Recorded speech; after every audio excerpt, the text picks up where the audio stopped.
BNP চাচ্ছে আসন ভিত্তিক নির্বাচনী, আর জামাত ইসলাম চাচ্ছে পিআর পদ্ধতি। একটা প্রতীক থাকবে, সারা দেশে ভোট দেবে, পরবর্তীতে তারা এমপি নির্বাচিত করবে। বিষয়টা আপনি কিভাবে দেখছেন? সব মতভেদ ভুলে সবাই ঐক্যবদ্ধভাবে আপনার একটা সুষ্ঠু নির্বাচন আসতে হবে।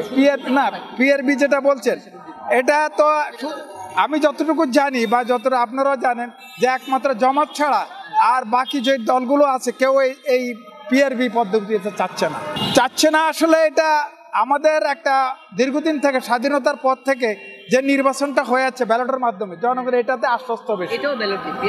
না, এটা ওটা আসলে কিছু পরিবর্তন আছে।